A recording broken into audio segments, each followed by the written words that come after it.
Summer holiday start ஆக போது அம்மாக்களுக்கு தான் தெரியும் இது எவ்வளோ கஷ்டமான பீரியட்னு சொல்லிட்டு அடிக்கடி ஸ்நாக்ஸ் கேட்டு பசங்க தொல்லை பண்ணுவாங்க. அதுக்காக எப்பயுமே ஃப்ரூட்ஸ் கொடுத்து அவங்கள போர் அடிக்க முடியாது. கண்டிப்பாக நொறுக்கி திணி கேட்பாங்க. வீட்லேயே இந்த மாதிரி ஸ்நாக்ஸ்லாம் செஞ்சு வச்சுக்கிட்டிங்கன்னா கண்டிப்பாக ஹெல்ப்ஃபுல்லாக இருக்கும், ஹைஜீனிக்காகவும் இருக்கும். இன்னைக்கு தட்டை முறுக்கு எப்படி செய்யறதுன்னு பார்த்துருவோமா? ஒரு பேனில் 3 டேபிள் ஸ்பூன் வெள்ளை உளுந்து சேர்த்துட்டு நல்லா வறுத்துட்டு ஆற வச்சு பொடி பண்ணி வச்சுக்கோங்க. ஒரு கப் அரிசி மாவையும் நல்லா வறுத்துட்டு ஆற வச்சுட்டு இது கூட பொடி பண்ணி வச்சிருந்த உளுந்து மாவையும் சேர்த்துட்டு 1 டீஸ்பூன் காஷ்மீரி மிளகாத்தூள், 1/2 டீஸ்பூன் பெருங்காயத்தூள், 1/2 டீஸ்பூன் உப்பு, 2 டேபிள் ஸ்பூன் வெள்ளை எள்ளு நான் சேர்த்துருக்கேன். நீங்கள் வேர்க்கடலையை கூட நல்லா 1-2 தட்டி ஆட் பண்ணிக்கோங்க. 1 to 2 ஹவர்ஸ் வரைக்கும் ஊற வச்சிருந்த கடலைப்பருப்பு 1/4 கப் சேர்த்துட்டு கொஞ்சமாக கருவேப்பிலை, 2 டேபிள் ஸ்பூன் சூடான எண்ணெய் சேர்த்துட்டு நல்லா மிக்ஸ் பண்ணி விட்டுக்கோங்க. கை பொறுக்கிற சூடு வந்ததுக்கப்புறமா கையிலேயே நல்லா மிக்ஸ் பண்ணி விட்டுட்டு கையில் இப்படி இருக்க பிடிச்சிங்கன்னா ஷேப் ஹோல்ட் ஆகணும். உதுத்து விட்டிங்கன்னா உதிரணும்.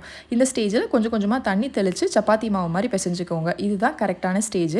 மேலே லைட்டாக ஆயில் அப்ளை பண்ணிவிட்டு தனியாக வச்சுட்டு உங்களுக்கு எந்த சைஸில் தட்டை வேணுமோ அதுக்கேற்ற அளவுக்கு மாவு எடுத்து உருட்டிட்டு வாழை இலை அப்படி இல்லைன்னா பட்டர் ஷீட்டில் வச்சுட்டு மேலே டம்ளர் வச்சு ஷேப் கொடுத்தீங்கன்னா அழகாக ஃப்ளாட் ஆகிடும். ரொம்ப திக்காகவும் இருக்கக்கூடாது, ரொம்ப தின்னாகவும் இல்லாத மாதிரி பார்த்துக்கோங்க.